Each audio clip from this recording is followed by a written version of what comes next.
नमस्कार, वंदे मातरम। दोस्तों, स्वागत है आप सबका सैनिक पाठशाला में। जैसे आप बोर्ड पर देख पा रहे दोस्तों, आज के इस वीडियो के महत्वपूर्ण जानकारियों को लेकर आया हूं। दोस्तों, OROP 3 को जल्दी से लागू करने को लेकर के PCDA में युद्ध स्तर पर काम चल रहा है। जी हां, छुट्टियों पर भी छुट्टी नहीं होगी, लेटर जारी कर दिया है PCDA ने। आगे समझाऊंगा, आपको लेटर भी दिखाऊंगा। और साथ ही साथ दोस्तों, अगर आपका PPO कभी भी रिवाइज हुआ है तो वहां पर आपको चेक करना जरूरी है कि आपका ग्रेचुइटी, कम्यूटेशन वगैरह में बढ़ोतरी तो नहीं हुआ है। तो वो जो डिफरेंस का अमाउंट है वो आपको मिलना जरूरी है। बहुत सारे ऐसे पेंशनर्स हैं जिनका PPO जारी हो गया, ग्रेचुइटी में बढ़ोतरी हो गई, लेकिन फिर भी उनका वो बढ़ा हुआ जो डिफरेंस है, पुराना जो ग्रेचुइटी और नया ग्रेचुइटी के बीच का डिफरेंस, वो नहीं मिला है। ऐसे पेंशनर्स हैं, आपको भी रहना है सावधान, आपको भी चेक करना है कि कैसे उस पैसे को हासिल करना है। और साथ ही साथ दोस्तों, ECHS की सुविधा को लेकर के एक मेंबर ऑफ पार्लियामेंट, सांसद, जो लोकसभा के सांसद के सुधाकरन, कन्नूर के सांसद है तमिलनाडु के, उन्होंने रक्षा मंत्री जी को एक लेटर लिखा है, बेहद महत्वपूर्ण और बहुत सारे इंपॉर्टेंट पॉइंट्स के साथ उन्होंने लेटर लिखा है। उस लेटर को भी दिखाऊंगा और आपको समझाऊंगा कि आखिर ये महत्वपूर्ण मुद्दा क्यों है। चलिए आगे बढ़ेंगे इन्हीं विषयों को लेकर के। आगे बढ़ने से पहले दोस्तों, मेरा हमेशा की तरह आप सबसे आग्रह है, अगर सैनिक पाठशाला चैनल का वीडियो आप पहली बार देख रहे हैं या अभी तक चैनल को सब्सक्राइब नहीं किया है, तो चैनल के साथ जुड़े रहने के लिए, इसका हिस्सा बने रहने के लिए और आपसे जुड़ी हुई भरोसेमंद जानकारियों को पाते रहने के लिए चैनल को सब्सक्राइब जरूर करें। और साथ ही साथ जो बेल आइकन है उसको भी प्रेस करें, ताकि सारे नोटिफिकेशंस आपके इनेबल्ड हों और आपको जैसे वीडियो अपलोड हो पता चले कि हां, सैनिक पाठशाला से जानकारी आ चुकी है। चलिए आगे बढ़ते हैं अब आज के वीडियो के कंटेंट की ओर। सबसे पहले दोस्तों, लोकसभा से सांसद का रक्षा मंत्री जी को पत्र, रखी महत्वपूर्ण मांग। जी हां, ECHS से जुड़ी हुई ये मांग है दोस्तों। कहा, हर महीने 1000 रुपए काट रहे हो, सुविधा क्यों नहीं दे रहे हो। जी हां दोस्तों, बहुत महत्वपूर्ण मुद्दा है, क्योंकि अगर जो ECHS नहीं लेते उनको FMA 1000 रुपए मिलता है हर महीने का। तो जिनको FMA नहीं मिलता, इसका मतलब वो हर महीने 1000 रुपए ECHS के लिए दे रहे हैं। यही बात उस लेटर में है। तो उस लेटर में और भी महत्वपूर्ण मुद्दे हैं। चलिए लेटर दिखा के आपको समझाता हूं। दोस्तों, ये लेटर देखिए, के Sudhakaran, member of parliament Lok Sabha, जो कि कन्नूर कंस्टिट्यूएंसी के MP हैं, उन्होंने ये लेटर राजनाथ सिंह जी को लिखा है। और ये ECHS की सुविधा से जुड़ा हुआ बहुत सारे ऐसे मुद्दे हैं जिनको यहाँ पर उठाए गए हैं और महत्वपूर्ण लेटर है दोस्तों, क्योंकि आज के डेट में जो ECHS की सुविधा के लिए जो एम्पैनल्ड हॉस्पिटल हैं, उनमें से बहुत सारे हॉस्पिटल एम्पैनलमेंट से बाहर हो रहे हैं, जिस वजह से पूर्व सैनिकों को अपने उपचार कराने में, चिकित्सा कराने में समस्याओं का जो है सामना करना पड़ता है। तो ये जो लेटर में जो मसले, उन्होंने जो मुद्दे लिखे हैं, वो मैं आपको हिंदी में समझाता हूँ। चलिए हिंदी में समझते हैं इसको।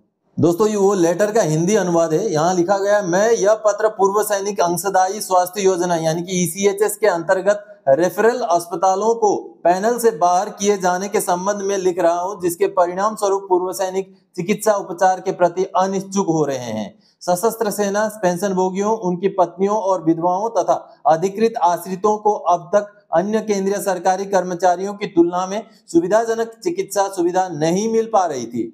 कुछ एम्पैनल अस्पतालों ने भुगतान में देरी, उपचार की कम CGHS दरों आदि का हवाला देते हुए सेवाएं प्रदान करना बंद कर दिया है।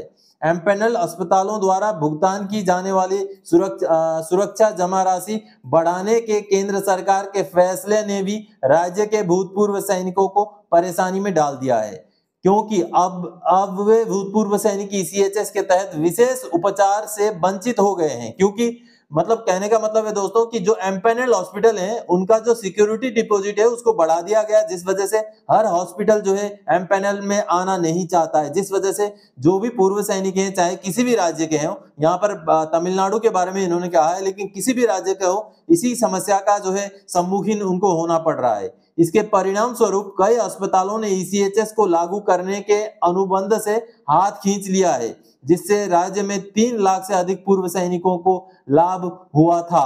अब दोस्तों, रिटायरमेंट के समय अधिकारियों से 1,20,000 रुपए, JCO से 67,000 रुपए और अन्य रैंकों से 30,000 रुपए की राशि काटी जाती है।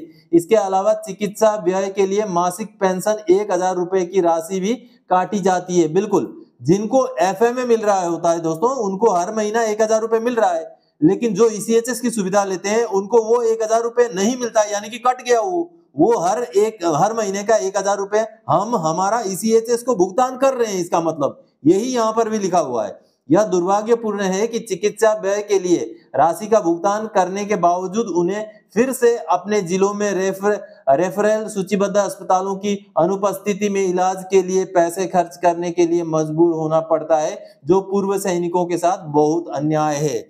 जी हाँ दोस्तों, ये हर जगह पर है, हर राज्य पर ये प्रॉब्लम है। आप आगे लिखा हुआ देखिए, कई अस्पतालों ने योजना के लिए अनुबंध को नवीनीकृत करने से इनकार कर दिया है और 407 सूचीबद्ध अस्पतालों ने समय के साथ ईसीएचएस के साथ समझौता ज्ञापन एमओए को नवीनीकृत नहीं किया है। यानी कि दोस्तों कई सारे जो हॉस्पिटल्स हैं जो ईसीएचएस के साथ जो एम्पैनल्ड हैं, लेकिन जैसे उनका म्याद खत्म हो जाता है वो उसको आगे नहीं बढ़ाते, यानी कि ईसीएचएस में उनको कोई फायदा नहीं मिल रहा है, उनको झमेलों का शिकार होना पड़ रहा है, जिस वजह से 407 ऐसे एम्पैनल्ड हॉस्पिटल थे जिन्होंने अपना जो करार है, अपना जो टर्म्स एंड एंगेजमेंट है वो ईसीएचएस के साथ आगे नहीं बढ़ाया, जो बहुत ही एक संजीदा मुद्दा है। ईसीएचएस द्वारा देय राशि जारी करने में देरी जो कई करोड़ तक पहुंच गई थी भी एम्पैनल्ड अस्पतालों को योजना से हटने के लिए मजबूर कर रही थी।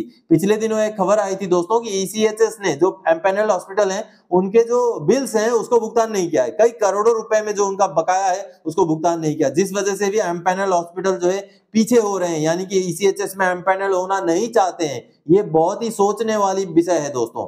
आपातकालीन उपचार की जरूरत वाले लोग अब दूर के अस्पतालों में इलाज कराने के लिए मजबूर हैं। उपरोक्त को मद्देनजर में मैं माननीय मंत्री जी से अनुरोध करता हूं कि वे इस मामले पर गौर करें और सशस्त्र सेना पेंशन भोगियों तथा उनके आश्रितों के लाभ के लिए आवश्यक कार्रवाई करें। बेहद महत्वपूर्ण लेटर है दोस्तों ये। तो आप सबने देखा दोस्तों, बेहद महत्वपूर्ण मुद्दा है। अब इस मुद्दे के ऊपर सरकार को कुछ ना कुछ मैकेनिज्म निकालना चाहिए।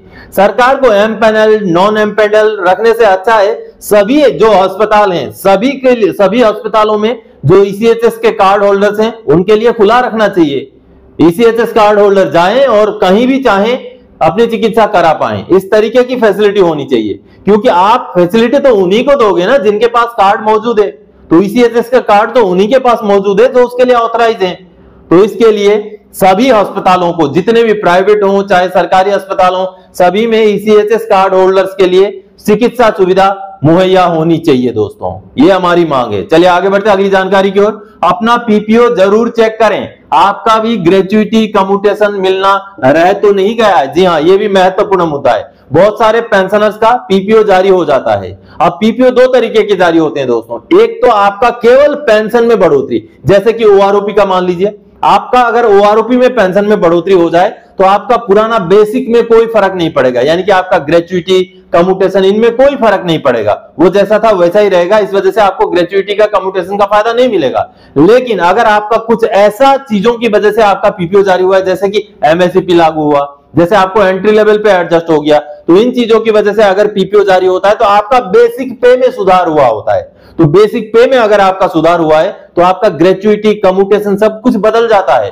तो ऐसे भी पीपीओ जारी हुए हैं लोगों के, लेकिन उनको जो डिफरेंस का अमाउंट है, जो नया कम्यूटेशन का अमाउंट या नया ग्रेच्युइटी का अमाउंट और पुराना जो अमाउंट है उसके बीच का जो डिफरेंस जो उनको मिलना चाहिए वो नहीं मिला है। बहुत सारे पेंशनर्स हैं। चलिए आपको मैं एक पीपीओ दिखाऊंगा और लेटर दिखाऊंगा रिकॉर्ड ऑफिस का, उनको देख के समझते हैं। सबसे पहले दोस्तों ये एक पीपीओ है, इसको दिखा के आपको समझाना चाहता हूं कि कैसे पेंशनर्स का जब पीपीओ जारी होता है कॉरिजेंडम पीपीओ, तो कहीं कहीं कम्यूटेशन ग्रेच्युइटी में भी बढ़ोतरी होती है। अगर आपका बेसिक पे में बढ़ोतरी हुआ, जो सर्विस के दौरान का बेसिक पे है, जैसे आपको एमएससीपी लागू हुआ, एंट्री लेवल पे मिल गया या कोई पे रिवीजन हुआ जिस वजह से आपका बेसिक पे बढ़ गया, जिस वजह से आपका पीपीओ निकला है, तो आपका कम्यूटेशन और आपका ग्रेच्युइटी में भी बढ़ोतरी होता है। जैसे इस पीपीओ में आप देख पा रहे हैं, इस पीपीओ में जो कॉरिजेंडम पीपीओ निकला है इसमें आप यहाँ पर ग्रेच्युइटी का अमाउंट देखिए, पहले जो उनको मिला था 1,32,990, जो अभी इस पीपीओ के जरिए 1,40,910 कर दिया गया। तो ये जो डिफरेंस का अमाउंट है, ये जो दो अमाउंट में के बीच में जो डिफरेंस है, ये पेंशनर को मिलना चाहिए।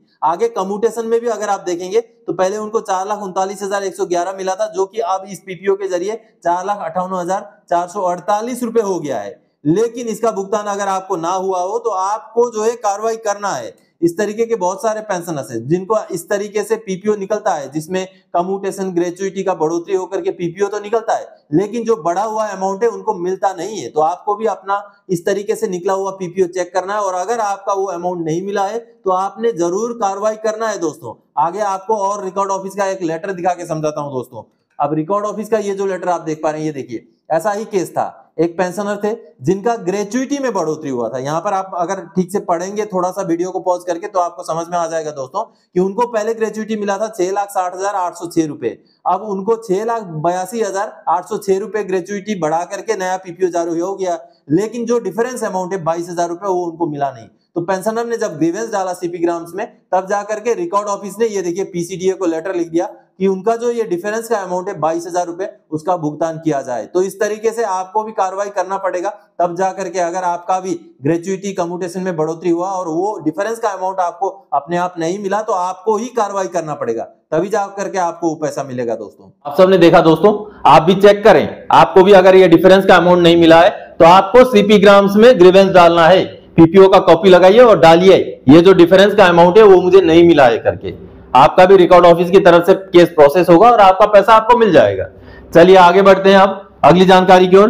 पीसीडीए में ओआरओपी को लागू करने के चलते खुला रहेगा स्पर्श सेल छुट्टियों में भी। जी हां दोस्तों, छुट्टियों में भी स्पर्श का टेक्निकल सेल खुला रखने का आदेश पीसीडीए में जारी हो चुका है। जी हां, यह महत्वपूर्ण आदेश है दोस्तों, क्योंकि अभी सितंबर में भुगतान करने को लेकर पीसीडीए भी कोशिश कर रहा है। स्पर्श के अंदर पूरा डाटा अपडेशन चल रहा है। अगर पूरा डाटा अपडेशन का काम हो जाता है तो सितंबर के महीने में भुगतान होने के अभी भी चांसेस है दोस्तों, क्योंकि अभी छुट्टियों को रद्द कर दिया गया है। पीसीडीए के अंदर काम युद्ध स्तर पर चल रहा है। अगर डाटा अपडेशन हो जाए तो पीसीडीए सितंबर के महीने में स्पर्श के थ्रू से हमें बढ़ा हुआ ओआरओपी 3 का पेंशन भुगतान कर भी सकता है, चांसेस अभी भी हैं दोस्तों। अगला पॉइंट में समझते हैं, पीसीडीए का आईओएन देखें, ओआरओपी 3 का भुगतान जल्दी, काम युद्ध स्तर पर चल रहा है। जी हां दोस्तों, आईओएन का मतलब होता है इंटर ऑफिस नोट। जी हां, पीसीडीए ने एक आईओएन, एक लेटर निकाला है जिसमें उन्होंने छुट्टियों को रद्द कर दिया है। जो स्पर्श की टीम है, जो स्पर्श में काम करने वाले जो टेक्निकल टीम है, उनके लिए